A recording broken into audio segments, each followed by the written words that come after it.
Hello and welcome to Satyam classes. मैं स्वागत करता हूं आप सबका। एंड जैसा कि आप लोग जानते हो कि हम सत्यम क्लासेस पर जितने भी एग्जाम्स होते हैं उन एग्जाम्स की मैथ्स की सारी क्लासेस हम यहां पर अटेंड करते हैं। ठीक है, तो अगर आपको किसी भी क्लास की मैथ्स पढ़नी हो, वो चाहे आपके किसी भी एग्जाम्स की मैथ हो, आप उसे मुझे कमेंट बॉक्स में मेंशन कर देंगे, हम उस क्लास को कंटिन्यू करेंगे। आज हम ये देखने वाले हैं कि जो यूपी ट्रिपल एससी जो पेट का एग्जाम होने वाला है सितंबर में, वो एग्जाम वो एग्जाम बेसिकली बेसिकली क्या क्या उसमें रिक्वायरमेंट्स हैं, क्या क्या उसमें आपकी एज कितनी होनी चाहिए, सिलेबस क्या है उसका, एग्जाम का पैटर्न क्या है, एंड ये ऑल थिंग्स सब कुछ हम ये सब देखने वाले हैं आज के इस सेशन में। ये 10-15 मिनट की ये जो क्लास होगी, ये 10-15 मिनट की जो वीडियो है, इसमें सब कुछ आपको पता चलेगा।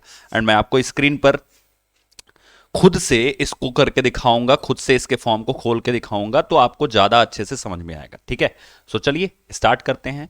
द अगर हम गूगल पे जाएं और इस तरह से हम क्या खोलें, सरकारी रिजल्ट, तो देखिए यहां पर सबसे पहले आप देख रहे होंगे यूपी ट्रिपल एस सी पेट ऑनलाइन लिखा हुआ है फॉर्म। इस पे आप ओपन कर लीजिए, सिंपल सा। उसके बाद आप नीचे आएंगे तो आपको कुछ डिटेल्स मिलेंगी कि फॉर्म कब से भरा जा रहा है। तो देखिए फॉर्म जो है वो 28/6/2022 यानी 28 जून से भरा जा रहा है। इसकी लास्ट डेट है 27/7/2022। पेमेंट की लास्ट डेट भी 27/7 है यानी 27 जुलाई इसकी लास्ट डेट है। अगर आपसे फॉर्म में कोई गड़बड़ी हो जाती है, कोई गलती हो जाती है, तो उसे आप 3 अगस्त 2028 तक करेक्ट कर सकते हैं। इसका मतलब करेक्ट आप कभी भी कर सकते हैं, ये करेक्शन की लास्ट डेट है।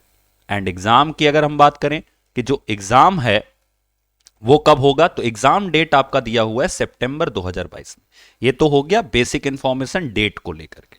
अभी हम एप्लीकेशन की फीस की बात कर ले, तो जो भी बच्चे जनरल कैटेगरी या ओबीसी से बिलोंग करते हैं, या यहां पर अगर वो ईडब्ल्यूएस से भी बिलोंग करते हैं, वो ध्यान से सुनेंगे, अगर वो जनरल कैटेगरी में ईडब्ल्यूएस से बिलोंग करते हैं, ठीक है, तो भी उनकी फीस 150 ही लगने वाली है।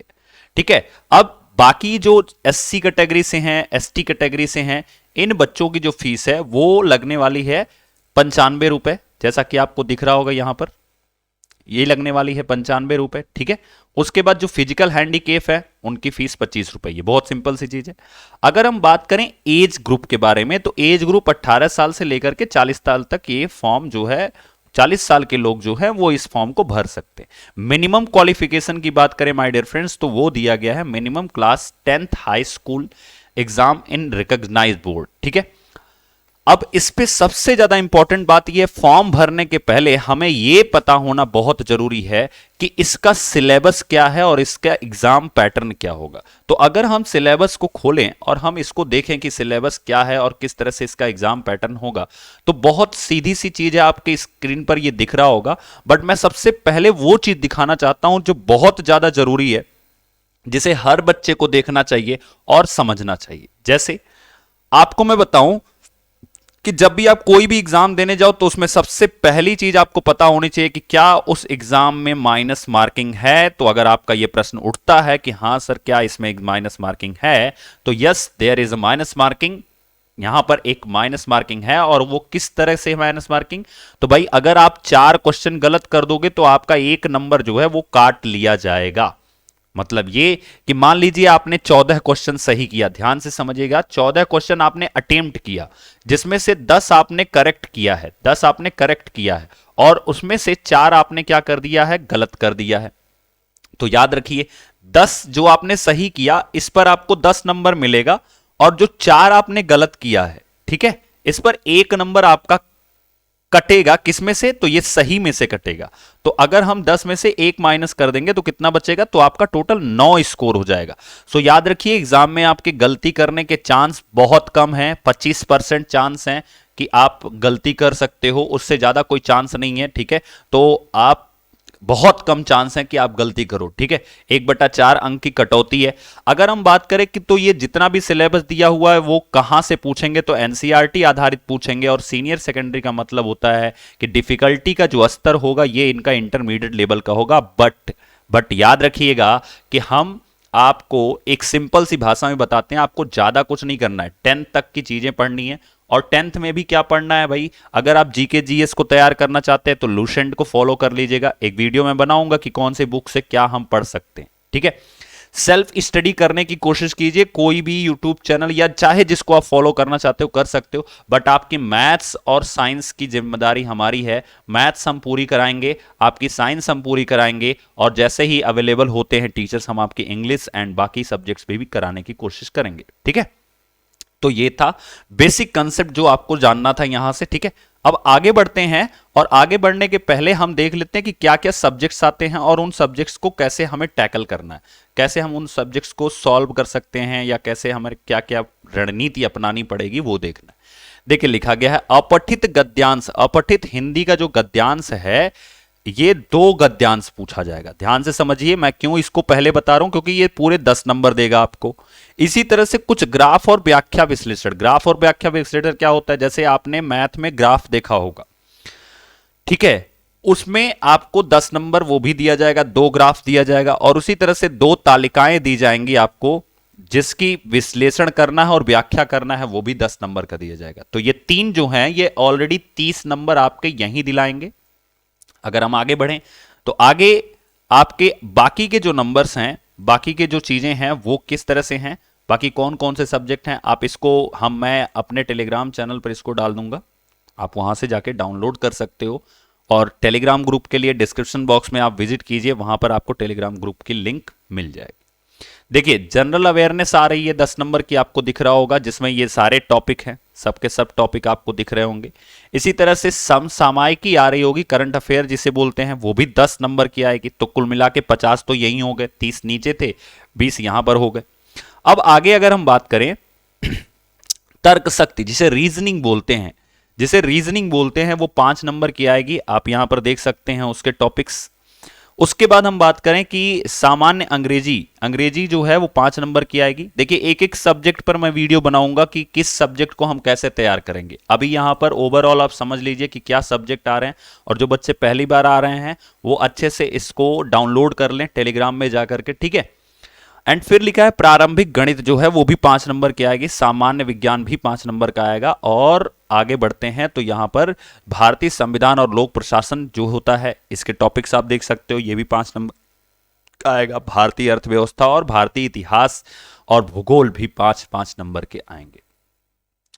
तो कुल मिला जुला के इसको आप डाउनलोड कर सकते हो। सेकंड थिंग, अगर आप पहली बार आए हो, चैनल सब्सक्राइब कर लीजिए, टेलीग्राम ग्रुप में जुड़ जाइए, वहां पर इसकी लिंक मिल जाएगी। थर्ड थिंग, आप लोग अगर इस चीज की डिमांड करते हैं कि मैं हर सब्जेक्ट का स्पेशल बता दूं कि किस सब्जेक्ट को हम कैसे और कहां से तैयार कर सकते हैं, किस बुक से तैयार कर सकते हैं, किसको फॉलो कर सकते हैं, ये सब चीजें मैं आपको बता दूंगा। अगर आपको चाहिए तो आप कमेंट बॉक्स में मुझे बता दीजिएगा, मैं ये सारे के सारे सब्जेक्ट्स, आप सब चीजें आपको जल्दी से जल्दी आपको प्रोवाइड करा दूंगा, जिससे आपकी तैयारी आसानी से हो सकती है, ठीक है। और देखिए ये कोई बहुत बड़ा टफ एग्जाम नहीं होता है, आराम से आप देंगे चिल होकर के तो निकल जाएगा एग्जाम। अब सवाल आता है सर फॉर्म भरने के लिए, अप्लाई करने के लिए किन किन चीजों की जरूरत होगी। तो देखिए बहुत बेसिक डॉक्यूमेंट्स की अगर हम बात करें तो उसमें आपकी एलिजिबिलिटी, जैसे उन्होंने बताया कि हाई स्कूल, अगर आपके पास इंटरमीडिएट है तो वो भी आप लगा दीजिएगा, हाई स्कूल है तो जरूर लगाना ही लगाना है। आईडी प्रूफ में जैसे Aadhaar card, PAN card, driving licence कुछ भी होगा आप उसको यूज कर सकते हैं।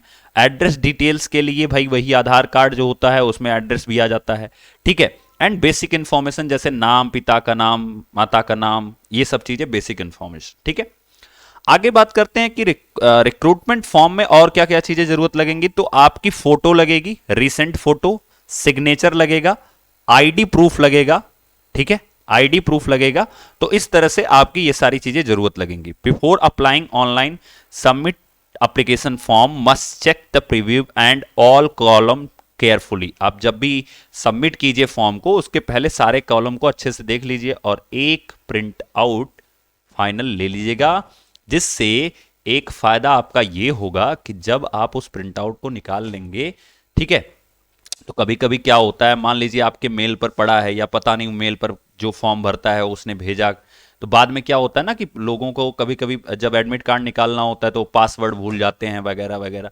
तो वो जब आप प्रिंट आउट निकालेंगे उसी प्रिंट आउट पे अपने आप पासवर्ड को नोट कर लीजिएगा। उससे आपका फायदा होगा कि आपको भूलने की टेंशन नहीं रहेगी, ठीक है। और अच्छे से किसी रिस्पॉन्सिबल आदमी को दे दीजिएगा, जैसे आप अपनी मम्मी को दे सकते हैं, ठीक है, तो वो अच्छे से रखी रहेंगी, ठीक है।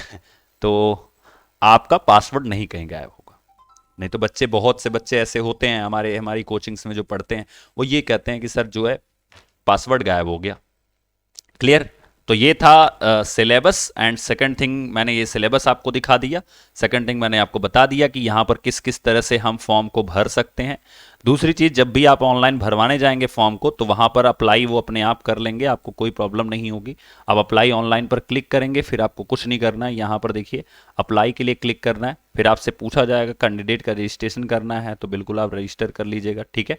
एंड आपने इसके पहले कभी UP SSSC में फॉर्म भरा था, तो अगर भरा होगा तो यस कर लीजिएगा, नहीं तो नो कीजिएगा एंड प्रोसीड करेंगे। तो आपका ये पेज खुलेगा और यहाँ पर आपसे एक डिक्लेरेशन मांगा जाएगा, एक्सेप्ट कर लीजिएगा, आई एक्सेप्ट। उसके बाद आगे बढ़ जाइएगा और फिर ये candidate name, father name, mother name, देखिए पहले आपको एप्लीकेशन सबमिट करना है, फिर फोटो डिटेल सबमिट की जाएगी, फिर अदर डिटेल, उसके बाद फीस सबमिशन फाइनल, एंड फिर प्रिंट एप्लीकेशन फॉर्म। तो इतनी सी प्रोसेस है। जल्दी से जल्दी फॉर्म भर लीजिए। आप हमारे चैनल पे जुड़ सकते हैं, हम हर एग्जाम के मैथ्स की तैयारी कराते हैं, ठीक है। तो फटाफट से इसको सब्सक्राइब कर लीजिएगा। मैथ का आपका जितना सिलेबस है, ठीक है, अगर मैं बात करूं मैथ का, तो मैथ का जितना सिलेबस है मैथ और साइंस, ये आपको सिलेबस दिख रहा होगा। ये पूरा सिलेबस हम लोग कवर करेंगे, बहुत अच्छे से करेंगे, और इसके इंपॉर्टेंट क्वेश्चंस भी करेंगे। लगभग लास्ट टाइम इन्होंने भले लिखा है 5 नंबर का, लेकिन ये दे दिए थे 8 क्वेश्चन, लगभग 7-8 क्वेश्चन इन्होंने दे दिया था मैथ का, ठीक है। उसी तरह से फिर इन्होंने सामान्य गणित का भी, सामान्य विज्ञान का भी दे दिया था। अब ये 7-8 क्यों दे दिए थे, उसका रीजन बताता हूं भाई। नीचे देखो, आपने पढ़ा होगा, नीचे लिखा है कि ग्राफ, लिखा है ना, ग्राफ की व्याख्या। तो भाई मैथ में ग्राफ आता है, मैथ में ग्राफ आता है, तो इनके नंबर ऑफ क्वेश्चन ऐसा नहीं है कि वो फिक्स होंगे। अब देखिए, इन्होंने हिंदी का सिलेबस अलग से दे रखा है, लेकिन यहाँ पे हिंदी गद्यांश के लिए अलग से लिख रखा है। तो इसका मतलब अच्छे खासे क्वेश्चन हिंदी से बनने वाले हैं, फिर मैथ से बनने वाले हैं। और मैथ देखो, तालिका का मतलब क्या होता है, मिलान उलान दे देंगे, ये कोई भी चीज का मिलान उठा के दे देंगे। तो इस तरह से उनके मिलान से भी क्वेश्चन ज्यादा बनने वाले हैं। कुल मिला जुला के मैथ, हिंदी जिसकी अच्छी रहेगी एंड EVS जिसका अच्छा रहेगा, उसका सिलेक्शन कोई रोक नहीं सकता है, ठीक है। और साथ में अपनी करंट अफेयर अच्छा कीजिए। करंट अफेयर के लिए आप जो भी चैनल चाहो वो फॉलो कर सकते हो, जहां से भी आपको समझ में आए। बट मैं आपको रिकमेंड करूंगा कि आप क्रेजी GK ट्रिक का एक चैनल है, अगर आप चाहते हो तो वहां पे फॉलो कर सकते हो, ठीक है। चलिए, बहुत बढ़िया। तो ये करंट अफेयर जो है और सामान्य जागरूकता बहुत ज़्यादा ये आपके काम आएंगी। सो हर सब्जेक्ट पे अगर आप कहोगे तो हम एक वीडियो बना के आपको एक एक सब्जेक्ट का समझा देंगे कि कैसे कैसे कहाँ से पढ़ना है। Thank you. एंड अब मिलेंगे हम मैथ की क्लास में। Thank you and all the best. और आपको और भी जो एग्जाम के मैथ्स पढ़नी है वो आप हमें कमेंट बॉक्स में बता सकते हैं, हम उस सारी मैथ्स की क्लास को कंडक्ट कराएंगे और आप अच्छे से उनको तैयारी कर सकते हैं।